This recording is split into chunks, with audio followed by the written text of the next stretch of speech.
Constructing your life is about much more than just building a bank account. Each week, join real estate entrepreneur and mindset coach Austin Linney as he interviews guests who are constructing their dream lives and impacting the world around them on a daily basis.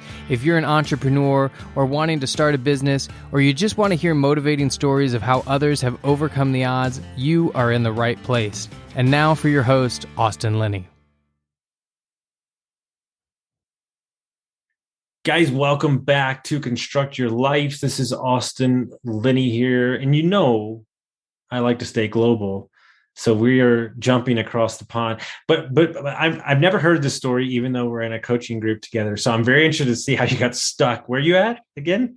I'm in Athens, Greece. Athens, Greece. Oh, we feel so sorry for you, Miss McGuinness. We feel so sorry for you, but we have Julieanne McGuinness. So we know each other a little bit, but in typical Austin Linney fashion, we get to know each other on the podcast. So what I like to do with my guests is kind of let them tell their story where they want to, and we'll kind of go from there. Okay. Ooh, we have had zero prep for this. So I'm going to just flow with it then. So my name is Julieanne McGuinness. I just waved on a podcast. And I live in Athens, Greece right now. And my life is a total 180-degree turn from what it was 2 years ago. Actually, 2 years ago, last month, was the beginning point, I would say. I was working in the States. I had been working in corporate America for 17 years. I had done all of the things to move up the corporate ladder, and I had worked for some amazing people, wonderful, wonderful business owners doing project management, cosmetic medical sales, recruiting. I ran a small business consulting company for a while, and ultimately was the director of operations and then the director of sales for a real estate team doing about $50 million in revenue every year. And I was 31 at that time. So I hit a wall. I was in a relationship for 10 years with a wonderful, wonderful man. And I had the American dream.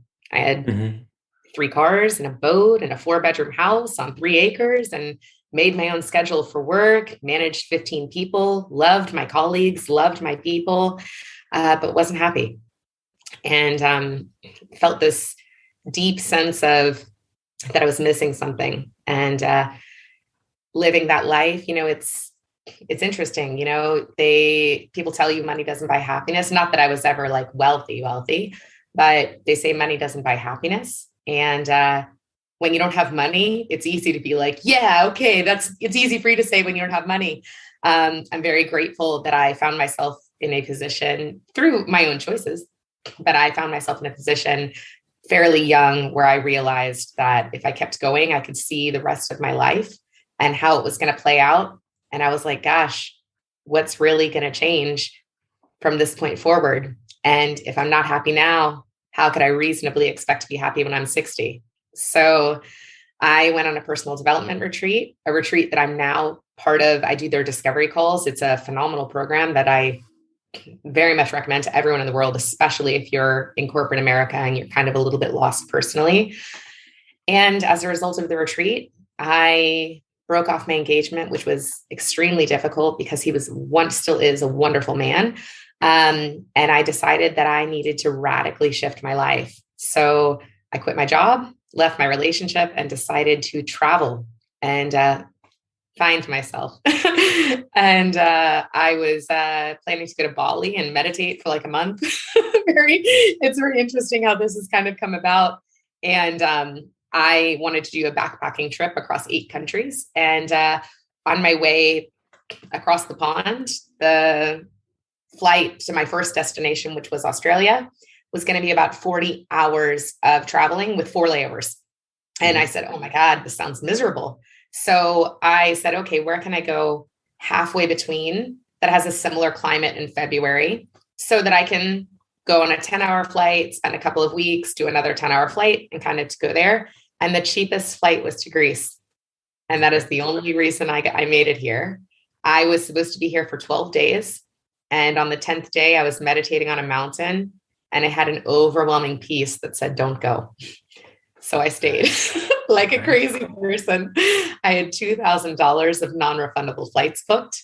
I didn't speak the language. I didn't have anywhere to stay. All I had was a backpack. And I ended up backpacking through Greece for 10 months last year during COVID, mind you.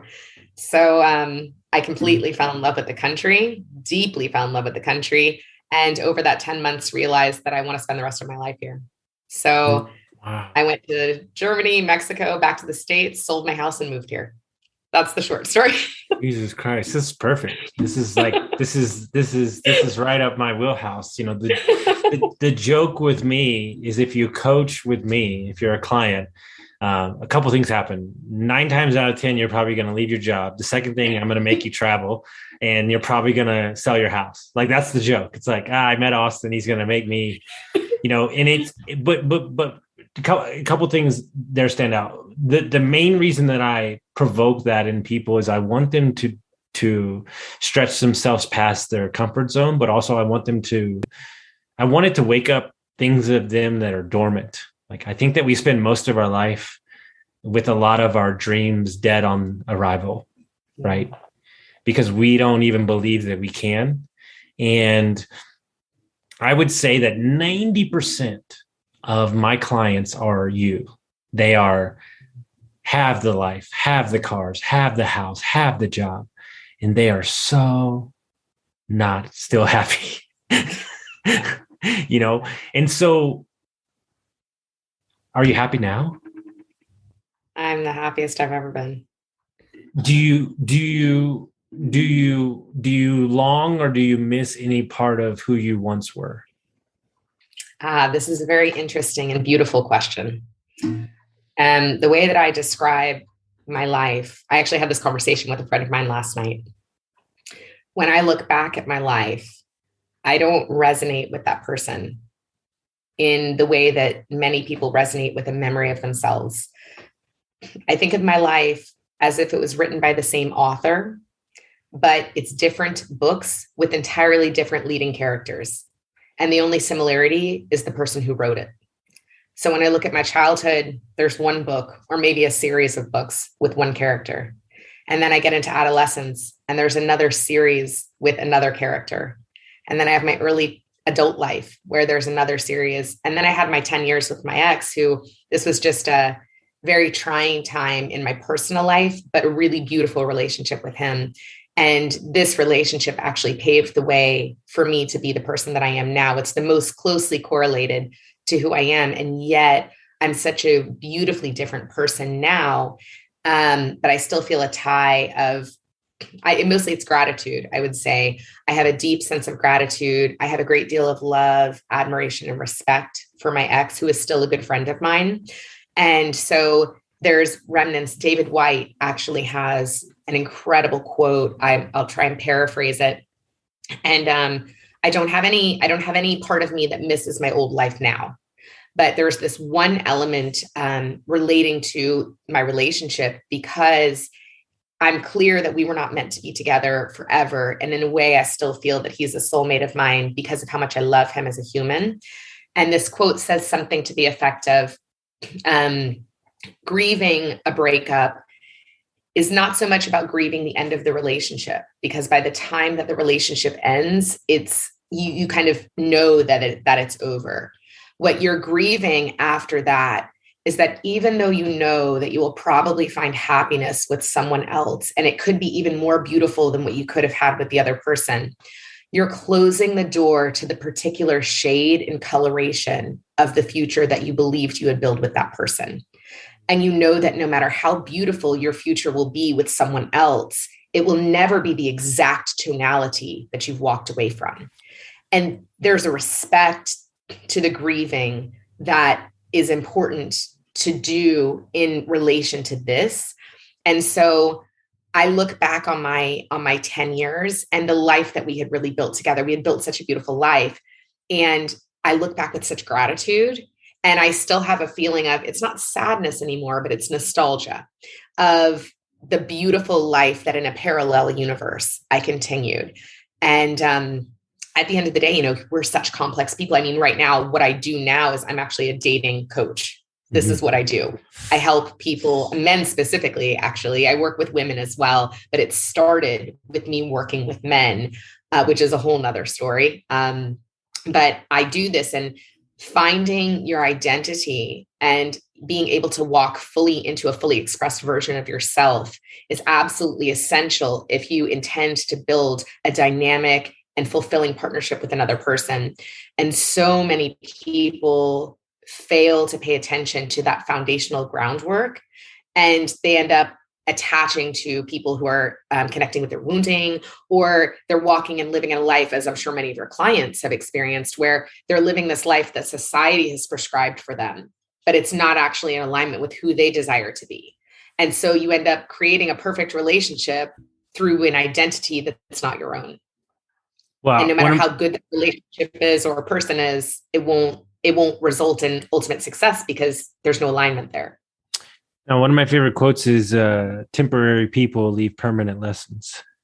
Absolutely. And what I find a lot, because I went through a divorce in the last year and a half in 13-year marriage, and I'm in a new relationship now, which is, it's interesting to try to be a boyfriend again, because I haven't been one since like 20. So I don't even know what that looks like anymore. That's a that's a 5-hour conversation for another services, Austin. But anybody that let's say they've lost a love or they've broken up with somebody, right? And I ask them a simple question. Do you actually miss the person, or do you miss the idea that you formed in your mind of the life that you thought you were going to leave? Yeah. They're missing the vision that they had for their life. And one of the reasons is that we live in a society where we want to try to live our life in absolutes. Like, this is the only job I'm supposed to have. This is the only partner I'm supposed to have. I'm only supposed to live here. That's not the way the world works. If I don't have an option, right? I'm only able to live here. This speaking. Because disempowering language. That is the thing, is that you're complaining like you don't have an option to pull the ripcord. Now here's what I will say where we connect on this. And I think that you'll find and I'm still forming my idea around this concept, but through drug addiction, alcoholism, divorce, losing money in business, like all those things, I've had to blow up my life and rebuild it like 7 times, hence the name of the podcast. But what I try to tell people is when you take an atom bomb to your life, there's also some peace about it, because it blown so to shit that you can take what you want and leave the rest. Sure. Yeah. Like, is that what Absolutely. you feel like happened to you? Is like, there was such a shift. It was such a change that the pieces of you that you did love, that you were happy with, you got to take those with you into your new life and start constructing this new world that you're living in currently. So I actually didn't do it that way. And I'm shifting in the chair. So what I realized was that my life was maybe not necessarily so out of alignment, but I had no idea what alignment looked or felt like. Mm-hmm. And so when I set out to travel last year, I made I don't know how I would say this, an unintentional pact with myself that I would do anything that presented itself to me, so long as it didn't go against my values. And then a secondary, what even are my values? So I scrubbed it clean. Like, what are they? The blank tablet, Magna Rosa. What is it called? It's a philosophical term, but I did blank. There's blank some, I would imagine. Rosa. So you understand, I've spent some crazy nights in my time. I would imagine if that's the case, there's probably some interesting moments thrown in there. Which there's a book coming. but here's the rub with that. Through that exploration, right, of life in general, you find out what does and doesn't work for you. That's exactly the issue, is that people don't even know what does or doesn't work for them because they're living in the social norm. Right. And I have complete confirmation now. Complete. I haven't made a single decision in 2 years that I regret. I've had decisions that if they present to me a second time, I will do them a different way.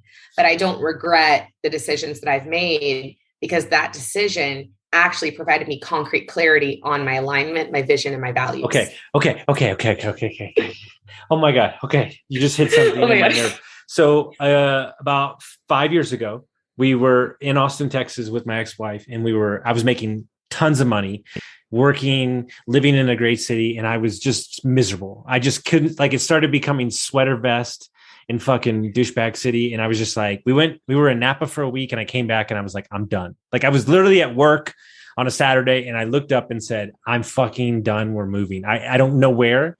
And I went to her the next day and I said, hey, 3 cities. I said, Houston, Dallas, Nashville, pick one. We're leaving in 3 weeks. And we literally picked one. We left, right? I fucking hated Nashville. Like, fucking couldn't stand it, right? And we were only there for 13 months. And there was a lot of turmoil through that 13 months. But here's what happened. I no longer had to sit in San Antonio and go, what if Nashville would have worked out? And I would have played that game for the next 50 years. So what you're saying is, through exploring and pushing yourself, now you're firm. Like, this is what I want. I've done that. I'm not questioning myself. There's so much power to that. Austin, at first it was firm and it was power. And now it's calm, surrender, and peace. Oh, wow. Yeah. I just felt that come over me for you to say that like that. Feel the waves. because that's what everybody's seeking. Should I be here? Right. My mom said something to me. My mom, we don't talk all the time, but we had a nice 2-hour conversation the other day. And she said, my hope for you is that the number one thing, you're smart as fuck. You'll do whatever you want to go do. It's one thing. And this message keeps coming up this week. We are a prisoner to our own visions. All my clients, I want to be here, but I haven't even gone here yet. And so she said, until you learn how to be present, you'll never be happy. Yeah. 100% happy. Yeah. Last night I was telling a friend of mine, we had a really, really amazing, deep conversation.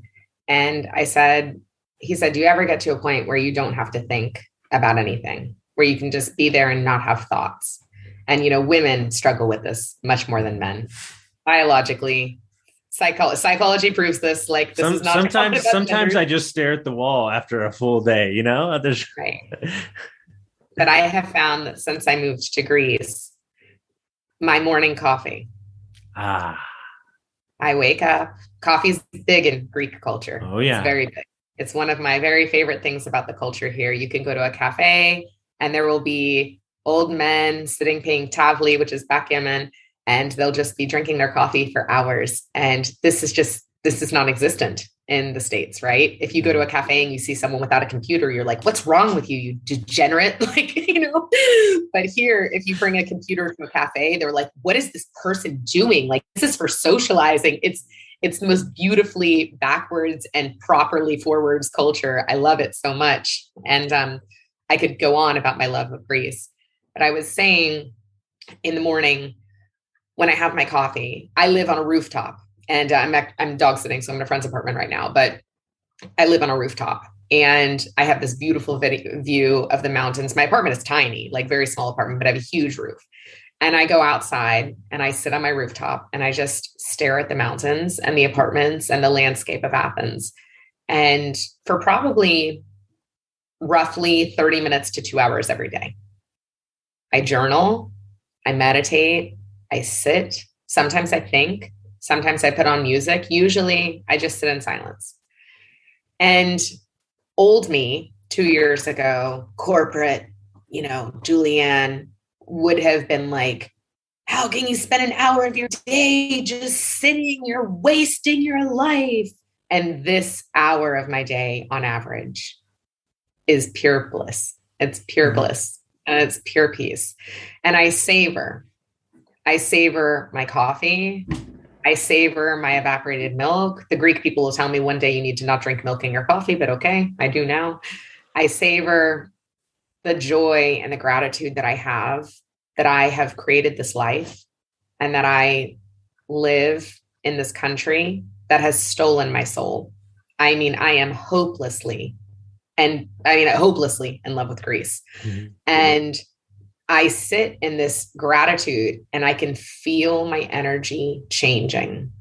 I can feel my cells energizing and vibrating. And I get into this mode of just building this energy up and this gratitude. And I find myself, my people in Greece will tell me they're amazed. I walk down the street and I meet people in the middle of the street who end up becoming like family to me. Mm-hmm. I go to a cafe having a glass of wine and the person sitting at the table next to me ends up talking to me. And a week later, we're taking a trip to the vineyards in the Peloponnese. This mm-hmm. happened last month. I mean, and these are not like romantic connections. These are just people that mm-hmm. I meet. And a lot of people don't believe in energy or not really into energy. And I don't have a history in energy. I've done a lot in the last couple of years, but I was not a believer in energy. I was not. I came from a very different upbringing, a very different background, and the experiences of my life. And I can share a little bit even about Greece. When I was in college, I was originally studying theology, and I had a full ride scholarship to a school in Chicago. And through studying theology at a Catholic university, I realized I am not Catholic and I don't believe in this. And so I left my 100% paid scholarship and found myself back in Florida. And I told myself at the time I had to go to a state school, but of course I had the choice. I know the difference in that now, but that was the path that I chose to move into.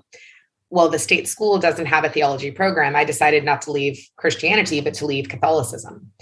But they didn't have any sort of program that was equivalent to theology. It was either comparative religion or philosophy.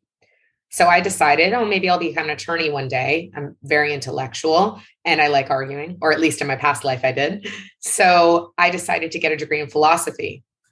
This was the first connection to Greece. I was enjoying my degree so much, I started taking Greek lessons in my spare time before class when I was 19. I forgot about this for 15 years. Fast forward, my ex and I had gotten engaged and we had decided we wanted to get married, and we had all sorts of things that were kind of factors that were making this difficult outside of the two of us. And I decided, you know what, let's just elope. Let's elope in Greece. This was the conversation. Mm-hmm. And the only place that we had agreed to do it was in Corfu.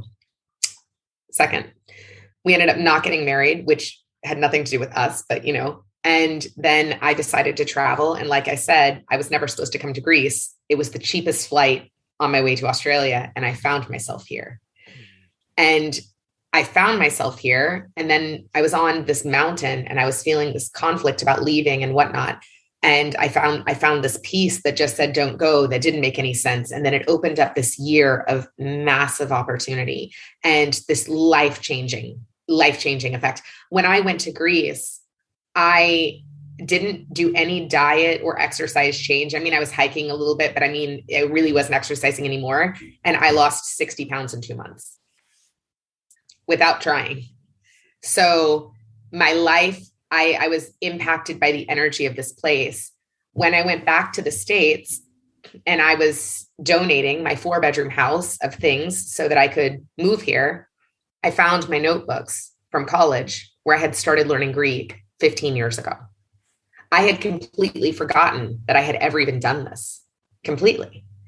So I look back and I can see how I was meant to be in Greece 20 years ago. And the breadcrumbs kept finding themselves in my path until I was ready to take them.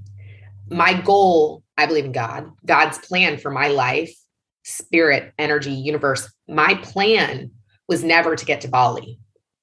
But my idea that I was supposed to go to Bali was what was necessary in order for me to actually get to Greece. And as soon as I got here, my soul was like, stop. This is the end. And it took me 10 months to get that. I mean, I started to understand it in April. I was like, wow, maybe I could come here every summer. And by June, I was like, man, like, I really love it here. Like, maybe I could spend a couple of months here every year.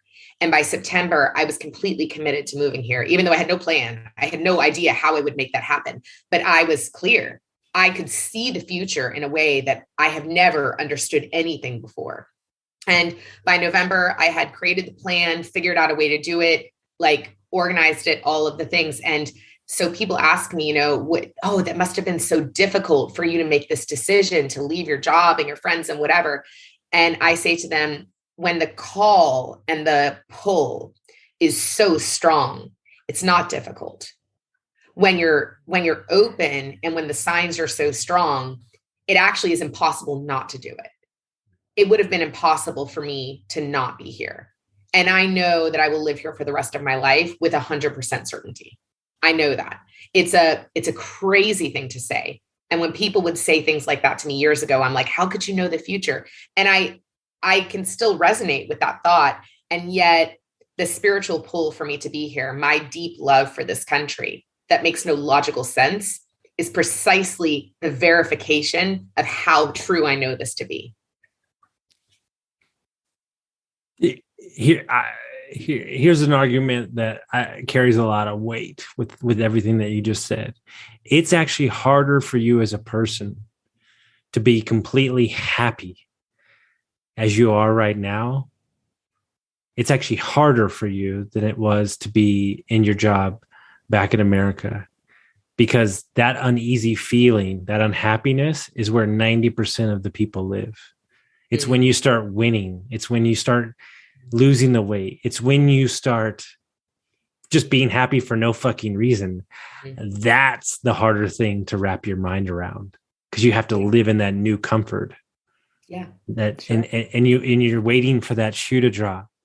You're waiting for you to not love Greece. But like, let's be honest, I travel a bunch. There's certain places do certain things to certain people.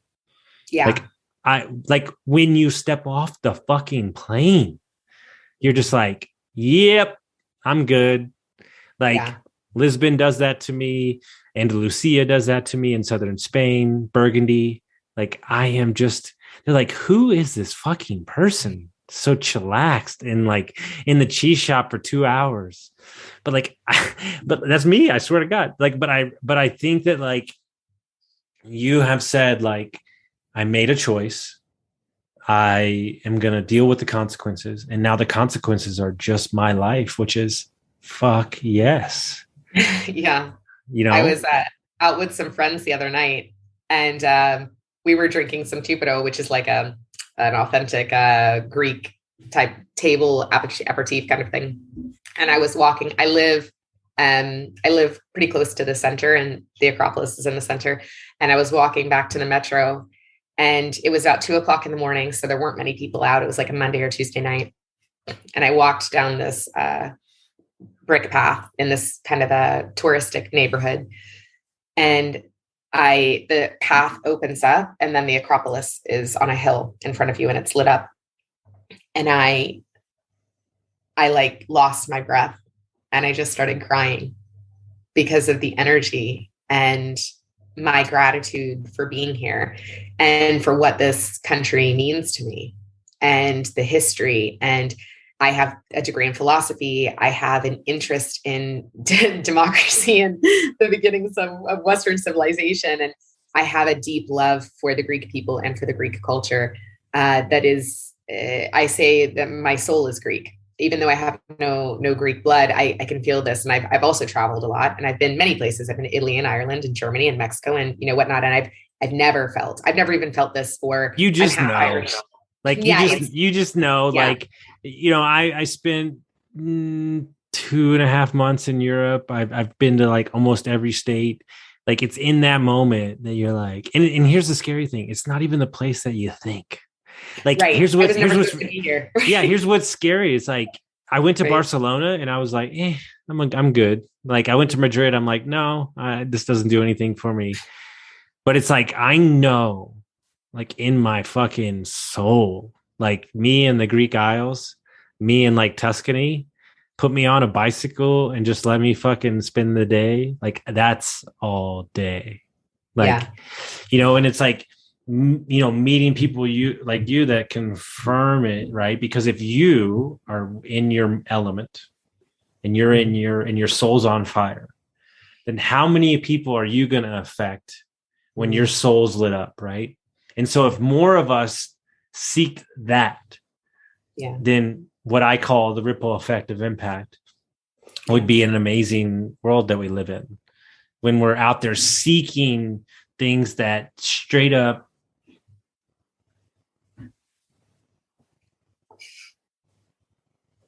you can't see it because it's right out of frame. Be fearless in the pursuit of what sets your soul on fire. Yeah. Austin, we lie to ourselves so often about what we're capable of. And I don't even necessarily like to frame it that way because it's kind of a judgmental frame, right? And really, we are capable of so much, and we are called for so much. And we have such I look at it as a responsibility, but again, this is a binary term, this responsibility, when really it's this opportunity for us to go beyond what society or the rules of the world say. The rules of the world are bullshit. They're bullshit. Yes. Human connection. I am exceedingly is the only currency that exists moving forward, as far as I'm concerned. I agree, and you can never go wrong. You can never go wrong with this. Okay. Dude, I have to describe to you because you of all people will get the biggest kick out of this, because I guarantee you that you've been in the same spot that I've been in. I was in Granada, which is my favorite. Anthony Bourdain is like my fucking spirit animal. So like anywhere he goes, I'm in.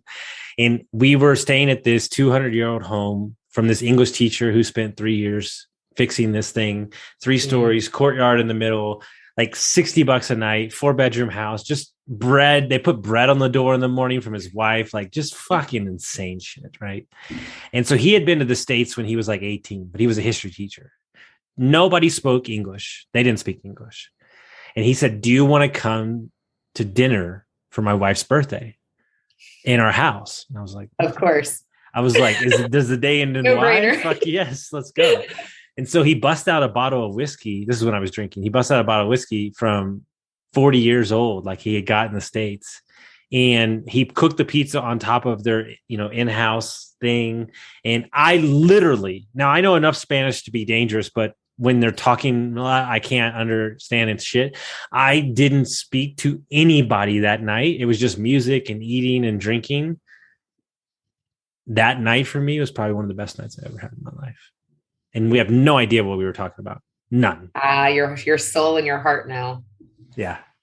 I had a similar experience last year when I went to Crete, which is an island in the south of Greece. It's the biggest island in Greece. And I ended up being there for 3 months. And I met a farmer one night. I was with someone through couch surfing. I was basically couch surfing or camping for my entire 10 months last year. It was a wild, wild experience. And this guy that I met brought me and 2 of my friends to this farmer. And he owns the side of a mountain and 300 sheep and, this little bed and breakfast and this really amazing restaurant where he just serves whatever he feels that day. So there's no menu. It's like, this is what you're getting, and he spoke 0 English. Well, the 2 of my friends that I was with were both recovering alcoholics. One of them was actually a hitchhiker who I picked up while I was there. And she and I are still friends 2 years later. This was this kind of year. So a friend of mine who was a recovering alcoholic, this hitchhiker who was a recovering alcoholic, and me, Greek culture, you cannot refuse alcohol. It is, especially if you don't speak Greek, they don't understand. They do not understand what alcoholism is. So we're sitting at this table and one of them has been over 2 years sober. And I think the other one had been roughly the same, anywhere from 1 to 4 years. And so this is a big deal, right? If you're a recovering alcoholic, this is a big deal for you to drink after, but it was this massive social pressure. So me being the champ that I am said, I will take 3 for the team. So we did this like Russian, whatever this game is with the cups where they would drop them down and I would drink mine and then take the next. Oh my gosh. By the end of the night, I must have had a full liter of Rocky. And this stuff is like high octane, right? Yeah. And I was obliterated, absolutely obliterated, but I was upholding for my friends. And by the end of the night, I was literally communicating with Vasilis. Like we were communicating. You had tapped in. He spoke not a word of English. I spoke not a word of Greek. I went back to visit him 2 months later when I was camping. I went camping for 2 months in the wilderness with these 3 guys that I met. It was a blast. And I said, oh my gosh, we're in Kisamos. We're in this area where this guy lives. We have to go see this guy. So I brought them and he opened up his church on his mountain. They have little chapels because they live far away here. So they have little chapels on their property. And we slept in his chapel for a week and we hiked his mountainside. And through this time, one of the guys was Greek. So I was able to communicate with him a little bit more. He invited me to go hunting with him on his property for sheep and learn how to make mazithra cheese and this and that. And I met his wife and his 4 kids. And like, I haven't seen this guy in a year and a half now, right? Since I left Crete and then I went to all these other countries. Then I moved here and now I'm in Athens. I will tell you, a highlight of my life is that every time I go to Crete, I'm going to go see this guy and his wife and his kids. And these moments, right? Like you were saying, these little lessons, of course, it was kind of a quote about learning lessons in a bad way, but we underestimate the impact that we can have on someone's life without words and without longevity of time. You can connect with someone in an eternal and spiritual way at a single meeting. Mm-hmm.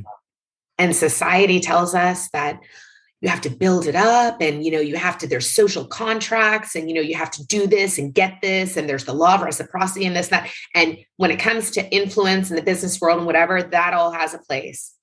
But when you strip this world and this existence from society, money, social agenda, all of these things, cultural norms, whatever, when you strip all of that away, human connection always exists. And it's extremely simple. Come from the heart in an authentic way and be open. And it's magical what happens in those moments. So anybody that's listening, I'm going to put it in a context they can understand. Tell me why, because I spend most of my life in real estate. Tell me why somebody with a higher offer, better terms, quicker close, I still get deals done. Someone with a better offer, quicker close, and what was the last thing you said? And I still win deals. It's because why? Human connection. Yeah. Right. Why?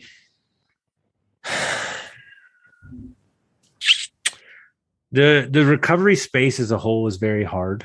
It's taxing. It's a lot of energy. It's a lot of bad stories. But it all boils down to a couple things. No judgment. Are you in my corner? That's it. So what does that all come back to? Are you humanly connected to my story without any judgment based on the fact that you are just here to listen? Yeah. That's it. And recognition that we're all the same. Mm-hmm. This is really, I was talking about this on my Instagram the other day. And I was talking about how I had someone insult me on a platform because I didn't respond quickly enough to a message, right? And my natural human reaction, it's the dating world, right? So, and I train people on how to do this. So, you got to be a good example. So my natural human reaction, because I'm still human, he called me a name. I don't know if I can use an expletive on here. I cuss 40 times an episode. Yeah. So he said hey, sexy. I didn't respond because I was like, I don't really like being called that, but I was I'll figure out how I want to reply to this and then reply later. Mm-hmm. But a couple hours went by and I didn't reply. So he said, bitch. And oh, fantastic. Yeah. It's awesome. Really stirs up the conversation. But you'd be shocked actually. A lot of dating pickup artists, ones you should not follow, a lot of them actually recommend tactics like this to help to re-engage, because it creates frustration. And so the woman who's not responsive will actually come back to the table. But I mean, this is toxic relationships 101, but this is what men are actually listening to in some cases. So this is why I'm successful in my business. So anyway, I had this moment, the very first moment, where my first reaction was like, what the fuck? Like, come on. And what the fuck actually is, it's offense. It's me choosing to get offended, which is not helpful, not helpful at all. So I'm allowing him to control my energy when I respond that way. Yeah. So then my next thought was like, what the fuck's wrong with him? Judgment. Yeah. So now this is putting me above. I'm a human. Yeah. I'm never above. Yep. Right. So I had to be like, whoa, nope. So my next thought was, what is wrong with me that I'm attracting men like this? Ooh, so this is like reverse projection, right? Yeah. So I allowed him to make me question myself again, giving my power away. And then, so I had to deconstruct all of these thoughts and ask myself, what is actually true? What is actually and absolutely true? And what's actually and absolutely true, and you know this because we're in a storytelling and narrative program together. I just had my soul ripped out for an hour and a half. Yeah. Oh, I have mine next week. Oh, yeah. Good luck. You're fucked. Yeah. Dude, I cried for an hour straight and I cried the next day too. But I feel the best I've ever felt. So it's amazeballs. So knowing your story a little bit, it might be a little 3-hour fucking call. Okay. All right. But you know what? There's power. It's so funny as you're telling this story and you're working through your different views on it. It was one word. It was one word that provoked 3 different reactions. Exactly. That's right. What's insane, right? Right. Words are powerful. And so what's crazy, right? With people like that you're talking about, this is a different setting in business because I don't have guys hitting on me yet. But what I'm saying is I give them some space to see how they're going to react again because I want them to put their foot in their mouth. Like, like these sellers on Instagram, they're like, hey, where are you? Like, what the fuck? I'm like, dude, I'm busy as shit. Like, I'll get to you when I get to you. And it's like, you're not going to get me that way. There's no human connection. Seth Godin talks about this. I'd rather build up a following of 10 people that actually care about who I am than 5,000 who couldn't care less. So I handled it actually a completely different way. Oh my goodness. Maybe you'll I know your personality. I can only imagine how you handled it. I responded and I said, excuse me. And he said, hi, with 5 eyes. And I said, listen, I'm going to block you now, but I can tell that you're wounded. Oh, and I would hope that you understand that this is not an appropriate way to communicate with anyone, let alone a woman. I can feel your anger, and I hope that you can find some healing. Oh my gosh. And he did a 180-degree flip. And I didn't do this as a manipulation tactic because that's not human connection. Mm-hmm. Because me feeding into this is only going to confirm his pain. And it's only going to perpetuate his feeling that the world is against him or that women deserve to be communicated to in this way. And I'm going to give him an example that he can come at me with anger and I can reply with love because that's human connection. But I set the boundary, I'm going to block you because lessons don't get learned unless they're a little painful. So he turned around and said, why? I like you. You're so beautiful. You're superior to man, blah, blah, blah. So I took the opportunity to send him a voice message so that he could really hear my voice and not misinterpret my text. And I said something to the extent of, this is really inappropriate and you should know better. But I'm not saying that you should know better because clearly you were never given the tools. And I hope that you can find the tools so that you can be more successful in your dating life because you've just lost an opportunity. You had asked me out and I had said yes, and we just hadn't found the time yet. You lost an opportunity to go on a date with me. And not that I'm the best thing on the market, but you sabotaged this for no good reason. And, it's not an appropriate way of going. So he says, oh, do you know a good doctor for me? We're back there, right? So I'm like, all right, so now it's getting to the point where I'm just going to go ahead and get ready to block. And I just respond. I said, I have some really great resources that you can look into. And I listed 3 male dating coaches for him that he can look into, because he probably isn't going to be responsive to a woman. And I still want to leave him with something helpful. And he said, maybe they can help me. Thanks so much. And then I blocked him. And the reality is that the natural human reaction is to come back and say, what is wrong with you? Judgment. I'm offended. You're wrong. I'm better than this. Let me tout my value. My value is not in question. Period. Mm. And so when you don't feel threatened in family, men, women, relationship, friendship, job, when you understand your intrinsic value, it's very difficult to allow someone to steal your energy or to hijack you. You'll have that moment initially, sure. There's programming that we're always going to be fighting against, right? But there was nothing here that was scary for me. I was dealing with a child, and I don't say that as a judgment. I have tools. I'm psychologically and emotionally healthy for the most part, right? Working on it. But he clearly doesn't have the same tools that I have. So what kind of human connection would I be creating to use my superior tools against a child who doesn't have them? Perpetuating the issue, confirming his behavior, and making it no better off. I'm not in control of him changing. That's up to him. But I'm certainly in control of whether or not I make the situation worse. Boys and girls, Miss McGuinness here just gave you one of the best lessons in my life. I will take this sentence away for the rest of my life, and I'm going to use it 7 times today already. Take it. His actions towards me, my values are not in question here.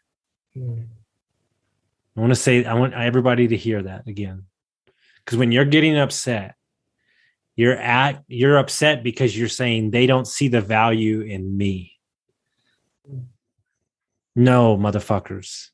They don't see the value in themselves. Thank you, Mark England. Mm. So my statement was, my dad left me. 4 words sum up 25 years of addiction, 80 pounds overweight, drug use, lost marriage, lost relationships. Change to this sentence. My father left himself. I was done.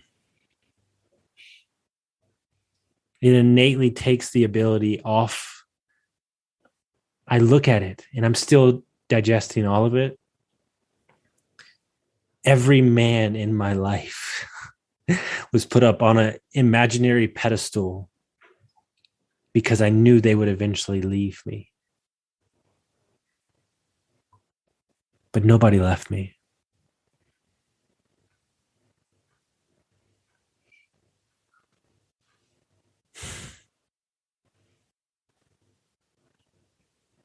Thank you, because you just confirmed what I already went through on Monday. My value is not in question here, boys and girls. Julieanne's value is not in question here. It's these people who don't know how to handle and process their emotions, who don't value themselves, that is making you feel a way that when you get enough distance from it, you can just look and go, I have compassion for you. I hope you get help, but I'm just going to go do me. Can't beat that. Yeah. And you know, what's amazing about this process is that when I first started doing this, I'm sure you're familiar with the 4 stages of learning, Austin, you know, unconscious unawareness, which is like you're a loud person and you're not aware you're a loud person and you're disrupting people around you. This used to be me. Then you have conscious unawareness. Someone finally tells you, Julieanne, shut the hell up. You're really loud. I love you, but you give me a headache when you're around me. and you start to catch yourself when you're being loud around other people. You still do it, but you're like, dang it, I'm still being loud. Then you get to conscious awareness, where it's like, okay, I'm not doing it, but I'm aware that that's somewhere I go. So I'm like, before I go into the bar setting, I remind myself, okay, it's going to be loud there. I don't have to be louder. But like, you remind yourself once, and then you kind of stay aware. And then you finally get to the best part, which is the unconscious awareness. Yes. Conscious unawareness. Here we are. Unconscious unawareness. Yes. So this is where it's not an effort for you, right? You've cured the habit because you've worked on it so much. It's become natural for you. So when I started communicating with people in this way, this actually started with my ex, because he was a very gentle, very strong man, but he was a very gentle communicator, very humble in his profession and things like this, but very friggin' smart, like smartest man, one of the smartest men I've ever met, maybe the smartest man. And I would watch how people would say wrong things in front of him, and he would help guide them by asking questions. And I was like, why don't you just tell them they're wrong? And he's like, because it's rude. I'm like, what? So, there's so much growth. Right. And so when I started working with people in this way, and I started communicating with men and having to remind myself not to get offended, and to remind myself that, okay, like, this doesn't have to do with me, and my value is not in question here. And, in the beginning, when I would respond, it would be a little bit like, well, my value is not in question, but like, there's a little bit of judgment still there. Whereas like, I know that this is how I'm supposed to feel, but I'm not fully like there. So I'm going to say the right things, but the energy isn't quite matching the meticulously placed words that I'm putting out there. But the super encouraging thing that I want to share is that the more that you do this, the more that your heart will open, and the more that your actions, you can actually, it's better to start with thoughts, words, actions, and go in this direction. But if it's really hard for you to change the programming first, you can change the actions and change inward. It just takes a lot more work.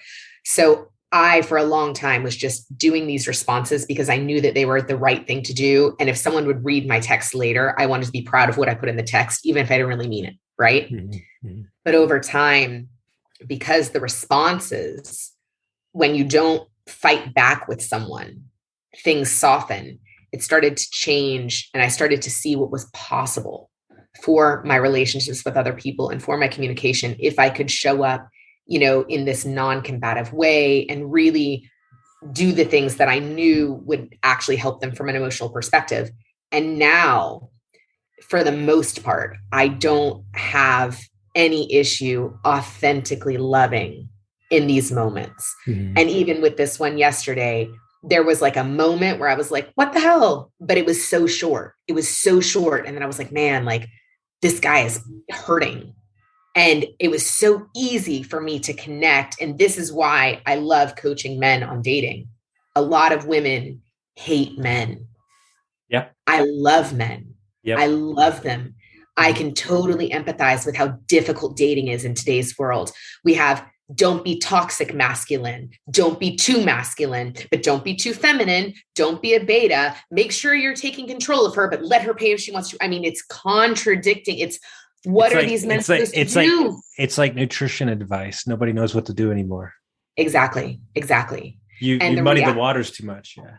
Right. And so we have good men who are afraid to be manly because they don't want to offend. And then we have men who realize some of the tricks and how to do it, but they're inauthentic, who are making it harder for these men. And then we have men who are good men, but they're trying bad tactics and they're not working. And then they're getting angry. And then we have men who are not confident. They have inner childhood wounding, whatever. So the only way, there's a lot of amazing female dating coaches out there as well. And the best female dating coaches all have one thing in common. We love men. And we're fighting for men to have success.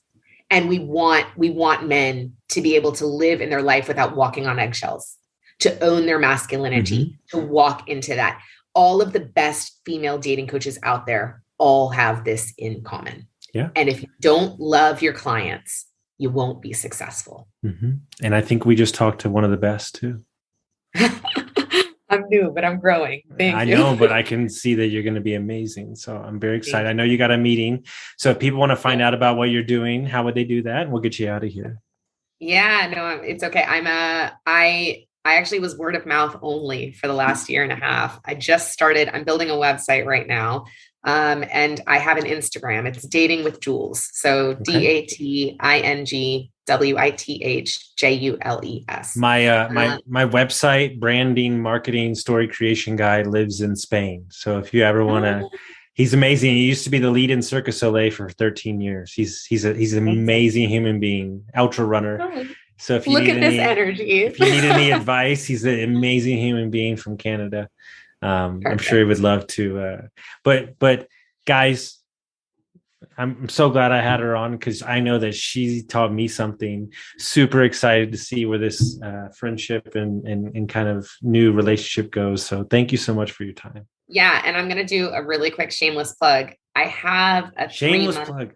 We love a shameless plug here. Perfect. I've been working exclusively with men for the last year and a half. And I before 2 months ago, I started working with women as well. Okay. So yes, this is. So here's the deal. I have the girl for you. Okay. It is my friend for 10 years. She is gorgeous, smart as shit, 38 years old, can't seem to find him. Red hair, beautiful, amazing, smart. I've known her for 15 years. And we joke.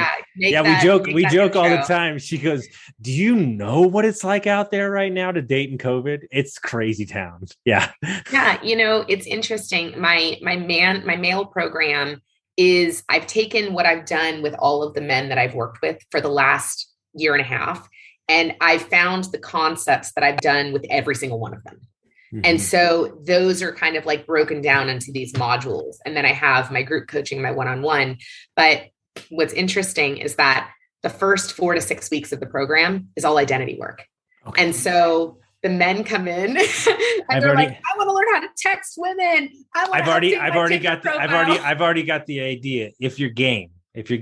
So we have a lifestyle academy in there. We have like 5 to 10 people. It's our first time running a group thing. I would love to have you come speak to the group on how to be in better relationships with their spouses. It would be a huge thing.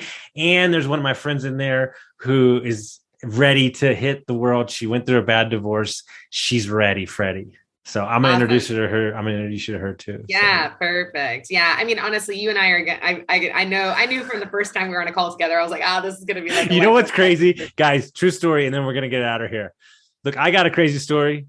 Jules has a really crazy story. And when somebody's willing to share their crazy story, all I'd send her was, I get it. Like, I was like, we're good. Like, it's like, I see you.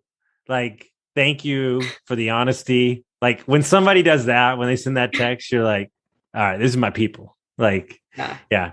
Because in order for you to heal, you have to pull your shit out of the closet. You have to shine a light on it. Yeah. And you can't let it own you anymore. And once it doesn't own you anymore, then you can begin to heal. Yeah, absolutely. And there's such beauty. I love shadow work. I love it. I mean, anyone who's gone deep into shadow work knows that they'll be like, I hated it in the moment, but I love it now. But shadow work is, dude. I told Mark about 2 minutes into our call. Mark goes, "You don't want to be here." I go, "No, I don't. I've had a horrible 2 days, and leading up to just fighting with my girlfriend, like all this shit's coming up." And he goes, "You know what winners do? They show up when they don't want to." Yeah. And I did, and I'm 90 bajillion times better for it. So if you have a situation, I just read Brene Brown's book, and they did an entire study on that awkward feeling, right? That awkward feeling that you feel. And I've asked 4 of my coaching clients how long they think that awkward feeling lasts. And these are the answers I've got. 1 minute, 2 minutes, 3 minutes, 4 minutes. Do you want to know the actual response? 8 seconds.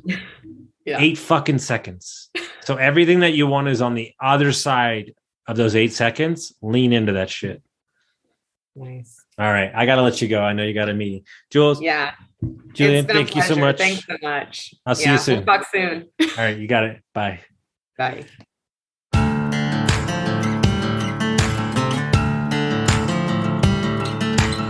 Thank you for listening to Construct Your Life with Austin Linney. If you enjoyed this episode, be sure to rate, review, subscribe, and pay it forward by sharing with a friend. Most importantly, take this opportunity to start constructing your life by taking immediate action on what you learned. For show notes, resources, and more information on one-on-one coaching with Austin, visit constructyourlifepodcast.com.